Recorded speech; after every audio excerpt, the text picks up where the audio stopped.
सीताराम जय जय राम, राम राम राम सीताराम जय जय राम। जय श्री राम। रामचरितमानस के अरण्य कांड में तुलसीदास जी बता रहे हैं कि जब रावण सीता जी को लंका ले जाता है तो श्री रघुनाथ जी उन्हें वन में ढूंढ रहे हैं। तो उस समय उनकी विरह की दशा देखकर नारद मुनि जी वहाँ पर आते हैं और वे सोचते हैं कि ये सब मेरे श्राप के कारण ही हुआ है। तो रघुनाथ जी के पास जाते हैं और उनसे वर मांगते हैं। तो आगे की कथा सुनाते हैं। श्री प्रभु राम कहते हैं, मुझे भक्त के लिए कुछ भी अधेय नहीं है, ऐसा विश्वास भूल कर भी मत छोड़ो। तब नारद जी हर्षित होकर बोले, मैं ऐसा वर मांगता हूँ, यह धृष्टता करता हूँ। यद्यपि प्रभु के नाम अनेका, श्रुति कह अधिक, एक ते एका, राम सकल नाम ही ते अधिका, हो नाथ अघ घन घन बधिका। यद्यपि प्रभु के अनेकों नाम हैं और वेद कहते हैं कि वे सब एक से एक बढ़कर हैं, तो भी हे नाथ, राम नाम सब नामों से बढ़कर हो और पाप रूपी पक्षियों के समूह के लिए यह वधिक के समान हो। आपकी भक्ति पूर्णिमा की रात्रि है, उसमें राम नाम यही पूर्ण चंद्रमा होकर और अन्य सब नाम तारागण होकर भक्तों के हृदय रूपी निर्मल आकाश में निवास करे। एवमस्तु मुनि सन कहेऊ कृपा सिंधु रघुनाथ, तब नारद मन हर्ष अति, प्रभु पद नायु मात। कृपा सागर श्री रघुनाथ जी ने मुनि से एवमस्तु मतलब ऐसा ही हो कहा। तब नारद जी ने मन में अत्यंत हर्षित होकर प्रभु के चरणों में मस्तक नवाया। श्री रघुनाथ जी को अत्यंत प्रसन्न जानकर नारद जी फिर कोमल वाणी बोले, हे राम जी, हे रघुनाथ जी, सुनिए। जब आपने अपनी माया को प्रेरित करके मुझे मोहित किया था, तब मैं विवाह करना चाहता था।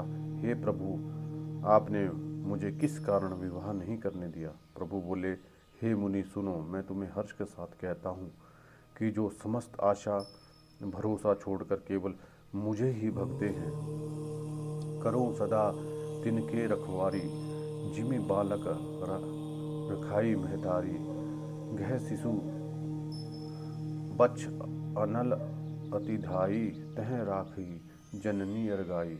मैं सदा उसकी वैसे ही रखवाली करता हूँ जो माता बालक की रक्षा करती है। छोटा बालक जब दौड़कर आग और सांप को पकड़ने जाता है तो वह माता उसे अपने हाथों से अलग करके बचा लेती है। सियाना हो जाने पर भी उस पुत्र पर माता का प्रेम तो करती है, परंतु पिछली बात नहीं रखती, अर्थात मातृप्राण शिशु की तरह फिर उसको बचाने की चिंता नहीं करती, क्योंकि वह माता पर निर्भर ना रहकर अपनी रक्षा आप करने लगता है। ज्ञानी मेरे प्रौढ़ सिहाने पुत्र के समान है और तुम्हारे जैसा अपने बल का मान ना करने वाला सेवक मेरे शिशु पुत्र के समान है। जन ही मोर बल निज बलताही, दुहु कहें काम क्रोध रिपुआही। यह बिचारी पंडित मोहि भजही, पाए हूँ ज्ञान भक्ति नहीं तजही। मेरे सेवक को केवल मेरा ही बल रहता है, उसे अपना भला होता है, पर काम क्रोध रूपी शत्रु तो उनके लिए दोनों के लिए ही है। भक्त के शत्रुओं को मारने की जिम्मेवारी मुझ पर रहती है, क्योंकि वह मेरे प्राण होकर मेरा ही बल मानता है, परंतु अपने बल को मानने वाले ज्ञानी के शत्रुओं का नाश करने की जिम्मेवारी मुझ पर नहीं है। ऐसा विचार कर पंडित जन बुद्धिमान लोग मुझे ही भजते हैं। वे ज्ञान प्राप्त होने पर भी भक्ति को नहीं छोड़ते। काम क्रोध लोभ और मद आदि मोह अज्ञान की प्रबल सेना है। इसमें माया रूपिणी माया साक्षात मूर्ति स्त्री तो अत्यंत दारुण दुख देने वाली है।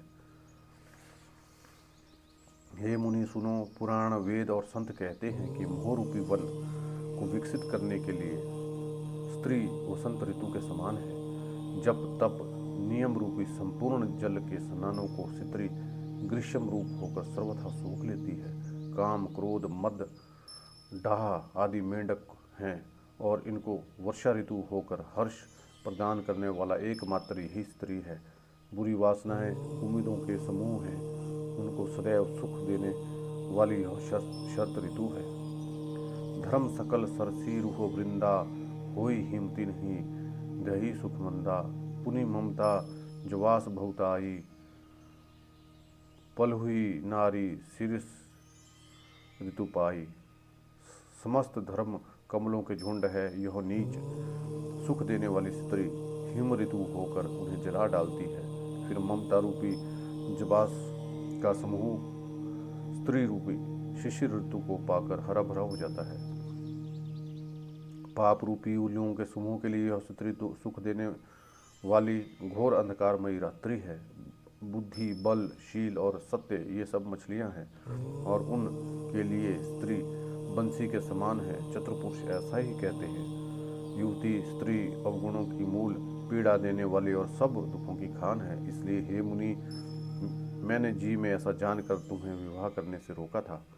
श्री रघुनाथ जी के सुंदर वचन सुनकर मुनि का शरीर पुलकित हो गया और वे नेत्र प्रेमाश्रुओं से के जल से भर आए।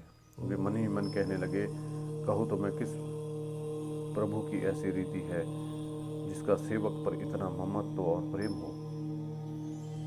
जो मनुष्य भ्रम को त्याग कर ऐसे प्रभु को नहीं भजते, वे ज्ञान के कंकाल, दुर्बुद्धि और अभागे हैं। फिर नारद मुनि आदर सहित बोले, हे विज्ञान विषादरत श्री राम जी, सुनिए। हे रघुवीर, हे भव भव जन्म मरण के भय का नाश करने वाले मेरे नाथ, अब कृपा कर संतों के लक्षण कहिए। श्री राम जी ने कहा, हे मुनि सुनो, तो मैं संतों के गुणों को कहता हूँ, जिनके कारण मैं उनके वश में रहता हूँ। षट विकार जित अनघ अकामा, अचल अकिंचित सुचि सुख धामा। वे संत काम, क्रोध, लोभ, मोह, मद, मत्सर इन 6 विकारों दोषों को जीते हुए पाप रहित, कामना रहित, निश्चल, स्थिर बुद्धि, अकिंचन, सर्वत्यागी, भीतर बाहर से पवित्र, सुख के धाम, असीम ज्ञानवान, इच्छा रहित, मिताहारी, सत्यनिष्ठ, कवि, विज्ञान और योगी। सावधान, इन दोनों को मान देने वाले, अभिमान रहित, धैर्यवान, धर्म के ज्ञान और आचरण में अत्यंत निपुण, गुणों के घर, संसार के दुखों से रहित और संदेहों से सर्वथा छूटे हुए होते हैं। मेरे चरण कमलों को छोड़कर उनको ना देह ही प्रिय होती है, ना घर। कानों से अपने गुण सुनने में सकुचाते हैं और दूसरों के गुण सुनने से विशेष हर्षित होते हैं। सम और शील हैं, न्याय का कभी त्याग नहीं करते, सरल स्वभाव के होते हैं और सभी से प्रेम रखते हैं। जप तप व्रत दम्भ सजम नेमा, गुरु गोविंद विप्र पद प्रेमा। श्रद्धा क्षमा मैत्री दाया, मुदिता मम पद प्रीति अमाया। वे जप तप व्रत दम्भ संयम और नियम में रत रहते हैं और गुरु गोविंद तथा ब्राह्मणों के चरणों में प्रेम रखते हैं। उनमें श्रद्धा, क्षमा, मैत्री, दया, मुदिता और मेरे चरणों में निष्कपट प्रेम होता है। विरति विवेक विनय विज्ञाना, बोध जथारद वेद पुराना। दंभ मान मद करही न काऊ, भूली न देही कुमारग पाऊ।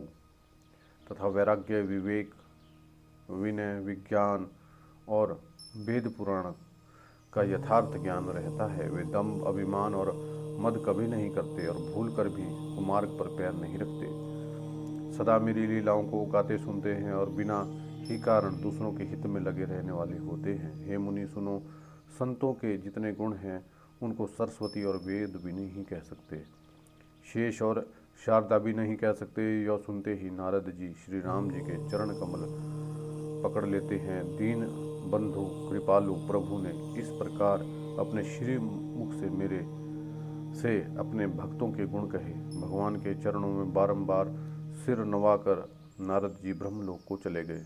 तुलसीदास जी कहते हैं कि वे पुरुष धन्य हैं जो आशा छोड़कर केवल हरि के रंग में रंग गए हैं।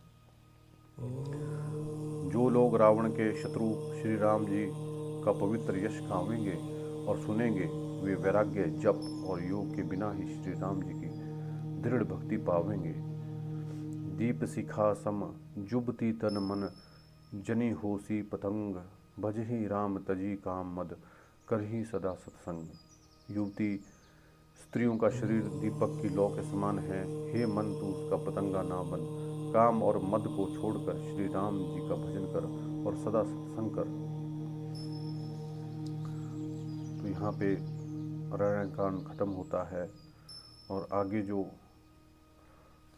अरण्यकांड के बाद आएगा वो है किष्किंधा कांड। तो तुलसीदास जी आगे किष्किंधा कांड में